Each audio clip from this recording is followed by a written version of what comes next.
The candles were glowing, making the silver shimmer on the dining table. I had cooked Alistair's favorite meal, and the air was soft with the scent of wine and rosemary. I watched him across the table, his handsome face relaxed after a long day at his plastic surgery clinic. I reached under the table and pulled out a small, beautifully wrapped box, sliding it toward him. My heart was pounding with joyful expectation. This was the night I told him we were having a baby. Alistair, 30 years old and always focused, looked curious. He unwrapped the box quickly. Inside were a tiny pair of navy blue baby shoes and the positive pregnancy test. He stared at the stick. His face didn't soften into joy. It twisted into a mask of pure, ugly panic and sickening fury. He grabbed my arm, his fingers digging into my skin like claws, and slammed the crystal wine glass onto the table. "You idiot! You absolute fool!" he hissed, his voice trembling with a violence I had never heard. "Do you have any idea what you've done? This ruins everything. You've ruined the deal." The pain in my arm was nothing compared to the shock in my heart. The happiness was murdered instantly. What the hell just happened to her? I didn't cry. The immediate pain in my arm anchored me, stopping the flow of tears. I am Serafina Vance, 27 years old, and a quiet artist who had focused entirely on supporting this man for 3 years. The man across the table was a stranger, a panicked animal trapped by his own secrets. His violent rage over a pregnancy, a child we supposedly both wanted, told me everything was a lie. The title flashed through my shocked mind. I told my husband I was pregnant, and he panicked. "You ruined everything," he said, He still had his hand clamped around my arm. "The deal, Serafina. The clinic sale. The new construction overseas. This messes up the entire legal timeline. We have to sell the house in 60 days. This thing complicates the title." He wasn't thinking about a baby. He was thinking about property law. I finally pulled my arm free, rubbing the painful red marks. My heart hardened, turning into a solid block of ice. I didn't care about his deal. I only cared about the life inside me and the fact that I had married a monster. The betrayal wasn't just his anger. It was the entire foundation of our life being exposed as a fraud.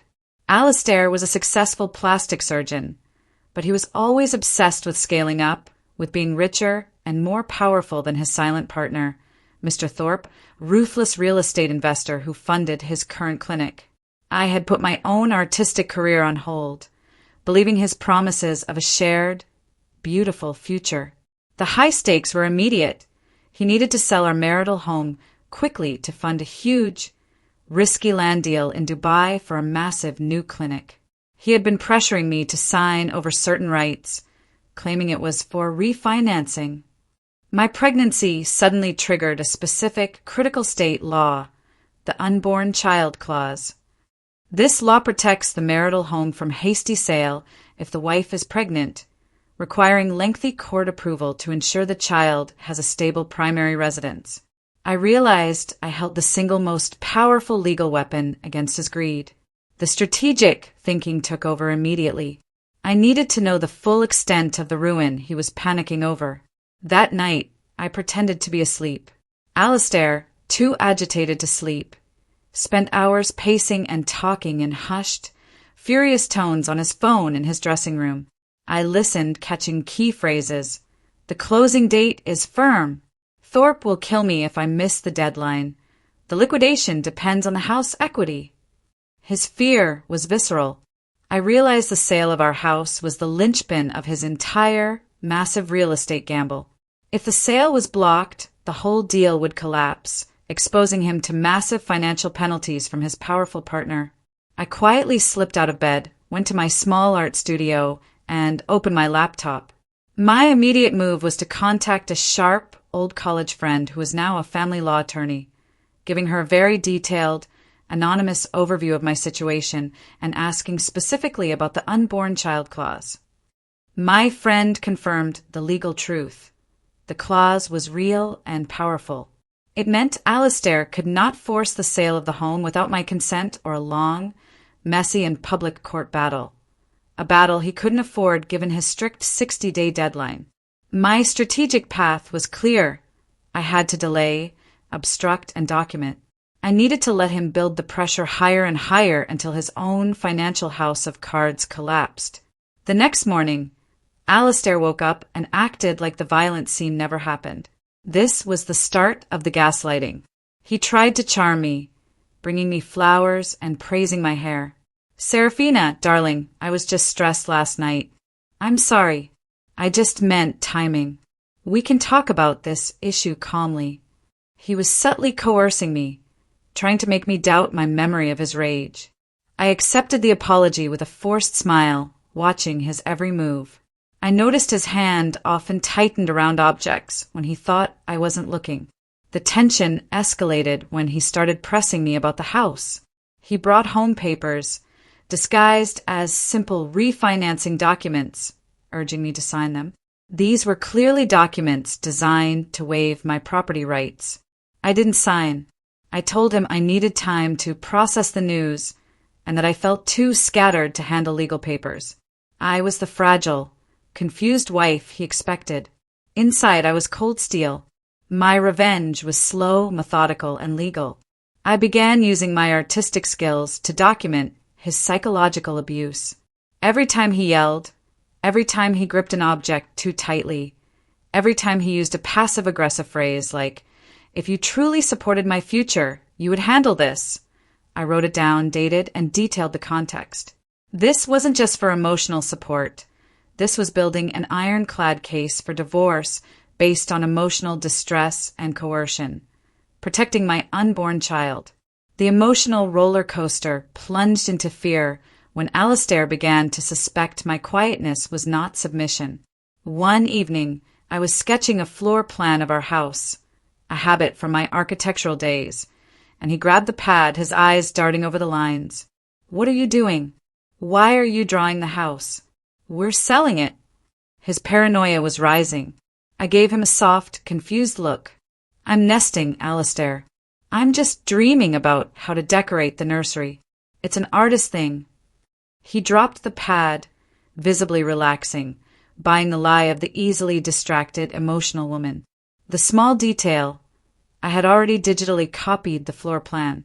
My true purpose for drawing the house was to meticulously document all the valuable antiques and art he had purchased, ensuring those assets were fully cataloged and could not be quickly moved or sold before the divorce settlement. A crucial twist. I discovered Alistair's secret storage unit. He always insisted his expensive medical equipment was stored at the clinic. However, while searching his jacket pocket before sending it to the cleaners, I found a tiny key labeled with a local storage facility code. I waited until he was in surgery and went to the unit. What I found wasn't medical equipment. It was a massive collection of high-end, untraceable gold and silver bullion stored in heavy metal cases, along with several offshore bank statements hidden in a false bottom safe. He wasn't just selling the house, he was systematically moving his assets out of the country, planning to dump me and the baby once the Dubai deal closed. The betrayal reached a new low. This wasn't just financial risk. This was premeditated abandonment and financial fraud against his wife and unborn child. I took dozens of photos of everything. The strategic move was to leverage my discovery of the hidden assets. I contacted Mr. Vance, a brilliant financial lawyer recommended by my college friend, presenting him with the photos and the information about the unborn child clause. Mr. Vance was impressed by my methodical documentation. He confirmed my suspicion. Alistair was committing financial dissipation of marital assets. My new path. Instead of just blocking the house sale, we would file an emergency motion for a restraining order on all his financial accounts, citing his attempts to defraud his pregnant wife and flee the jurisdiction. The urgency was palpable. We needed to file before the 60-day closing deadline on the Dubai deal. I continued to act like the naive, confused wife, letting Alistair believe he was still in control, while Mr. Vance prepared the legal ambush. The tension was suffocating. Alistair was growing frantic as the 60-day deadline approached. He became overly sweet, overly attentive, trying to charm me into signing the house papers. He bought me a ridiculously expensive necklace. "Serafina, darling, you look so beautiful when you smile. Let's just sign these few documents so we can clear up the money for the nursery furniture." He used the baby as a tool of coercion. I gave him a weak, forced smile and said, "I just need a few more days, honey. The baby makes me so tired.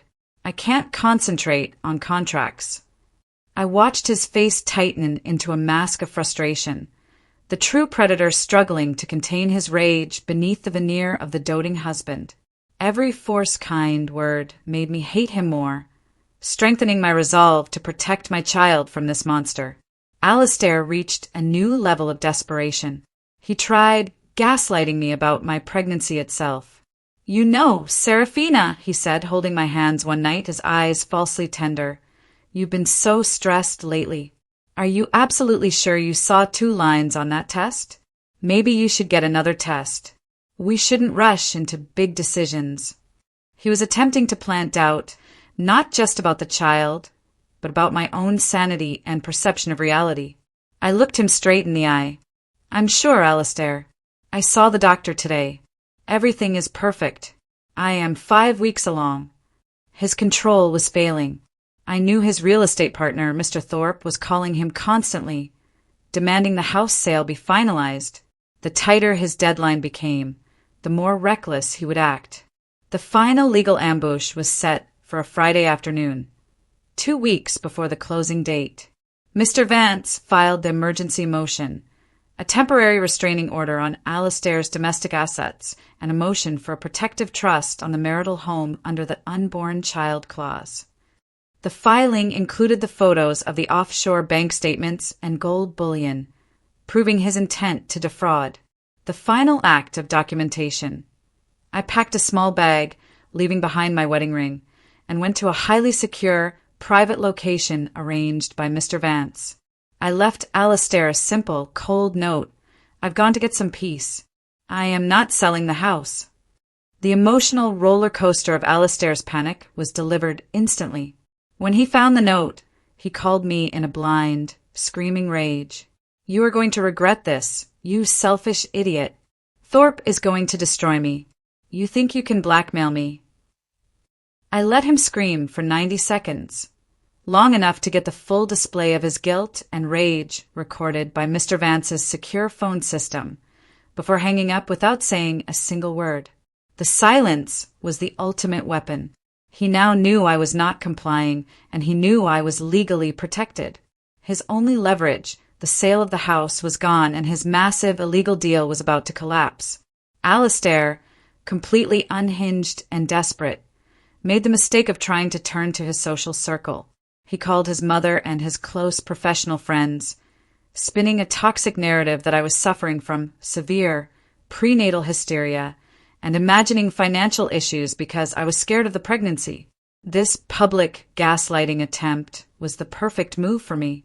Mr. Vance immediately alerted the financial press and a few key medical boards with an anonymous tip about a potential financial ethics review into a local surgeon with unusual offshore assets. The pressure was now coming from every professional angle, not just the legal one. I wanted his reputation ruined alongside his bank account. The inevitable happened. Mr. Thorpe, Alistair's powerful partner, got wind of the financial asset freeze and the house delay. Thorpe knew the risk of the deal collapsing. Thorpe called Alistair in a fit of terrifying fury. Mr. Vance, via the recorded phone calls from the house, which was now legally monitored due to the restraining order, captured the entire conversation.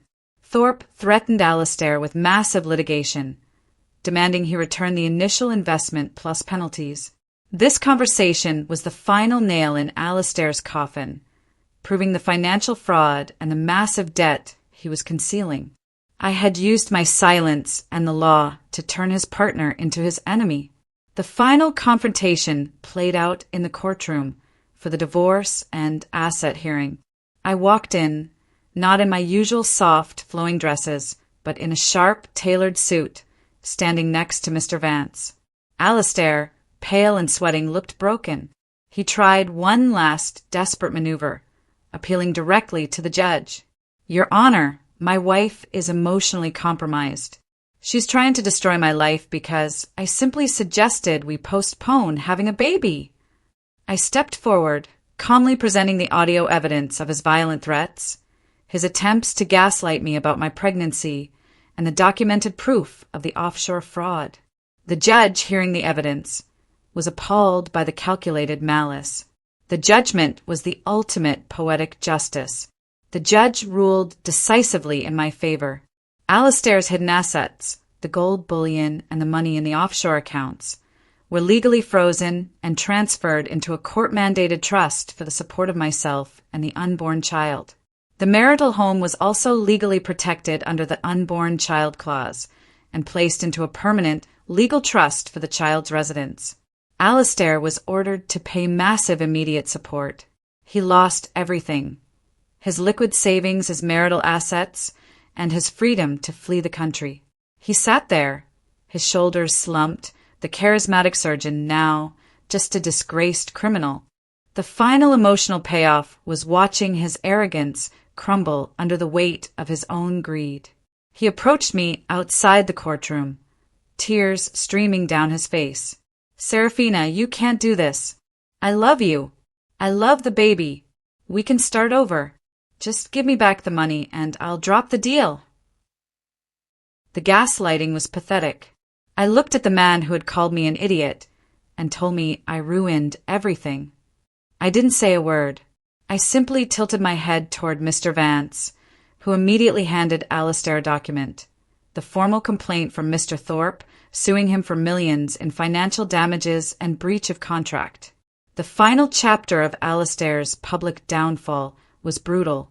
The financial press, alerted by my initial anonymous tips, ran a front-page story. Prominent surgeon's fraud exposed by wife during pregnancy settlement.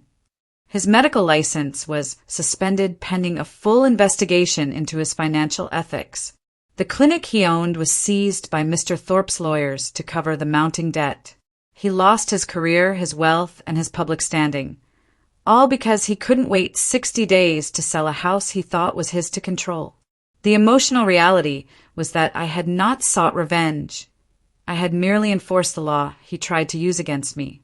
I moved out of the safe house and into a beautiful, sunlit apartment far across the city, funded by the initial emergency support payments and my liquidated personal art investments. I was safe, financially independent, and focused on the future. I resumed my artistic work, channeling the pain and the betrayal into powerful, cathartic pieces that spoke of female resilience. I received no calls, no emails, and no contact from Alastair. He was too consumed by his legal battles and his debt to even try. The silence was the ultimate peace. The greatest victory was the security of my child. The Unborn Child Trust meant my baby would inherit the stable, beautiful home Alastair thought he could sell, ensuring a financial foundation that he could never touch or corrupt. I looked at my growing belly, realizing the baby wasn't a ruin, it was my salvation. It was the reason I woke up, the reason I fought, and the reason I am now thriving. The man who tried to destroy my future with cruelty and panic had unknowingly given me the legal leverage to destroy his own.